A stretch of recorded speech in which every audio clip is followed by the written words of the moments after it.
Welcome back to the channel. It's your boy Chef D, and I'm here to give you the winning ingredients for your Thursday night football showdown we got going on between the San Francisco 49ers and the Tennessee Titans, okay? These two teams are fighting for position in the playoffs. Both need this win. Obviously, one team is a little bit hampered, and then the other team is coming in red hot with a 2-game winning streak. Before I deep dive into that, don't forget to like, comment, and subscribe to the channel. Follow me on Instagram and Twitter at MessageSD. And also, guys, don't forget to sign up for the Patreon. Patreon is here right there, right in front of you. Daily NBA content. You're getting NFL content as well for DFS slates to go with betting. Okay, all that in one package. Plus, if you need help with anything, I'm there for you. Just DM me in that Instagram, and I will definitely get back to you. Now, let's go into this slate we got on Thursday between the 49ers and the Tennessee Titans. We got a lot of positions to look at. The first one we're going to start off with is going to be that captain spot. And we're going to start off with Deebo Samuel. Deebo Samuel is like Cooper Kupp Jr., but he can run. All right. They're using Deebo Samuel in a myriad of ways, absolutely, and very, very impressive. The receiving game, he brought it back to life in Week 15 with 4 receptions, 5 targets, 60 yards. And look at the rushing, 6 attempts for 29 yards and a TD. His rushing ability is going to give them a boost with Elijah Mitchell out. They're going to be relying on Jeff Wilson, but this opens things up for Deebo Samuel as well. Being very consistent with with almost each and every week, well over 10 fantasy points a game. Obviously, you want that 30 fantasy point performance like he did against the Rams, but definitely something he can do against Tennessee, who has struggled against the secondary. They've been playing a little bit better against the run as of late, but if you look at the whole body of work, they have struggled as a whole, okay? But we love Deebo Samuel at that captain spot because of his upside with receiving and rushing, okay? Next guy we're going to look at in that possible captain spot will be George Kittle. He's coming to this campaign and finishing very strong. The game against Seattle, the game against Cincinnati, 42 fantasy points, 37 fantasy points. Big upside games. Against Atlanta, that was pretty much a blowout. And as long as he was playing in that first half, he finished with 6 receptions, 93 yards. They do not have an answer for George Kittle, especially a healthy George Kittle. That's going to be something that the Titans going to have to deal with to go with the running game, to go with Deebo Samuel. And there's a lot of problems that the 49ers present this Tennessee Titans defense, who has not been strong most of the year, okay? So we love George Kittle at that captain spot. Let's see if we can find you some of the Tennessee guys that we can look at. The first one we're going to look at will be Donta Foreman. All right, Donta Foreman is coming to his own.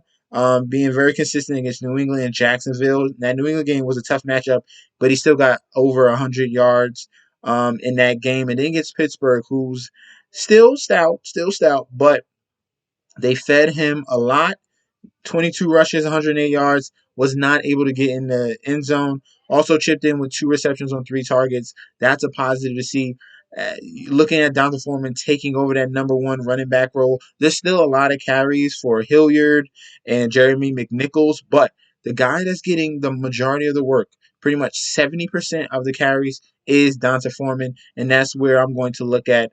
If we want to slow down this 49ers defense and exploit them, then you would lean on the running game, and that's going to be Donta Foreman, all right? So I definitely going to choose him if I have to choose a Tennessee Titan as a captain. The gambling part with the other captains on Tennessee between A.J. Brown, I really want to go Julio Jones. He's been very non-existent the whole entire year. But A.J. Brown is definitely someone that we can figure to possibly put up at that captain spot because he has that upside. Number 1 wide receiver. If he's fully back from his chest injury, then we can definitely put him in there as a captain. I think this is one of the sneakier captains. So no one's really expecting because hey, it's his first game back. You know, let it, slow build up. But this is a must-win game for Tennessee, okay? So I have no problem with putting A.J. Brown in that captain spot. Before the injury, he had some big games against Indianapolis with 34, KC with 30, and that was pretty much it. He was very mediocre almost all year, two big blow-up spots, but I feel comfortable if he had, what was it, 4 weeks off, then we can go to him. All right. So that's going to be another top tier option. The quarterbacks are a flip of the coin between Jimmy Garoppolo and Tannehill. If I'm choosing one or the other, Garoppolo has the better matchup, but Garoppolo's had a lot of great matchups all year long and still hasn't done much. Against Jacksonville, only 15 fantasy points. Against Atlanta, only 13 fantasy points. Seattle is horrible across the board, only had 17 fantasy points. The good games have come against Arizona, Chicago, like big back and forth type of games.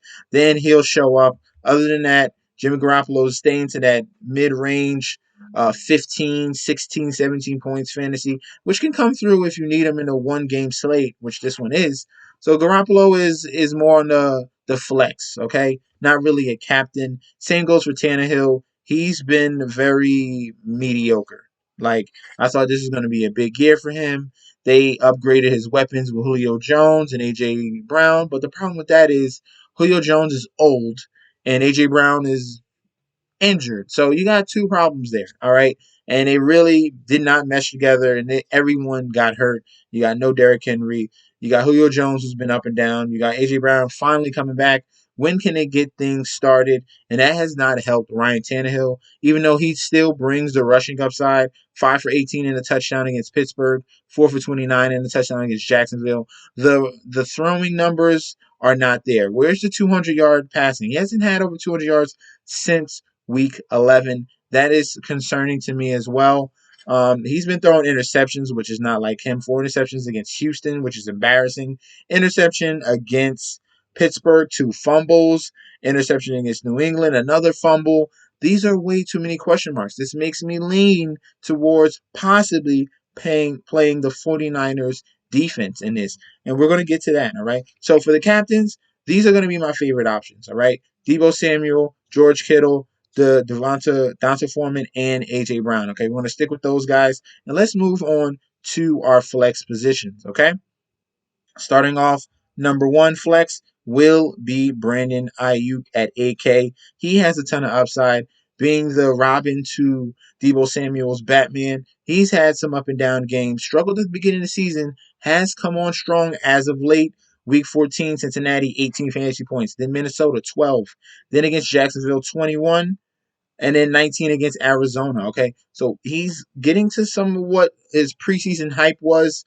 Hopefully, things can get 100% better against Tennessee. This is a great matchup for him because their corners do suffer.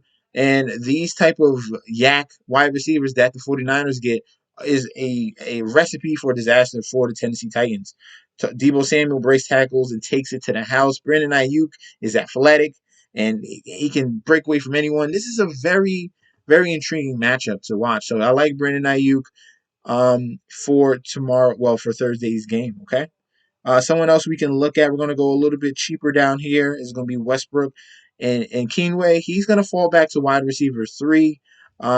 This is more of a flyer type of wide receiver. We don't really have to go to him, but he has been producing with Julio Jones or A.J. Brown out, okay? He's someone to consider. Jeff Wilson also is someone we can put up high. This is going to be another captain option, all right? With the injury to Elijah Mitchell, Jeff Wilson steps up as the number one running back. I should have spoke about him a little bit earlier, but I'm glad I got to him now. He's at a nice cheap price that you can really take advantage of this slate. So Jeff Wilson, I'm going to put him at the captain spot. That's our fifth guy at the captain spot. And they really lean on this running game. Obviously, I did speak about Debo Samuel, but since Eli Mitchell's out, look what he did against Atlanta. 21 carries, 110 yards, and a touchdown. Chipped in with 2 receptions, 2 targets with 9 yards. 22 fantasy points against the Atlanta Falcons. Now going to be against the Tennessee Titans, who have been well the last past 5 weeks against running backs, but the whole body of work has been a big question mark. And San Francisco tends to break teams with their consistent running. They do not give up on a running game in the first half. They go right back to it in the third and fourth, and that's where you can possibly see Jeff Wilson take over the game. So I definitely love Jeff Wilson at his price. We're going to make sure we leave him at the captain position right there. Let's not forget about him. So you guys know, all right? Love Jeff Wilson, okay? Next guy we're going to look at for our flex positions. Um, we got Juwan Jennings for San Francisco. He's the wide receiver 3. Between him and Brandon Ayuk, it's always a seesaw of who is the secondary wide receiver that's going to step up. All right, obviously it's Kittle, it's the running game, it's Debo. All right, then the other guys, it's between Ayuk and Juwan Jennings. And as of late, he's been getting a decent amount of targets. 5 targets against Cincinnati, 6 targets against Atlanta, plus a touchdown. So those are positive to look at if you want to put in a mid-range flex play. Juwan Jennings can be your guy. I'm not really looking at defenses, but if I had to choose one, I'm going to choose the 49ers because of the mishaps of Ryan Tannehill. He's looking like the Tannehill from Miami.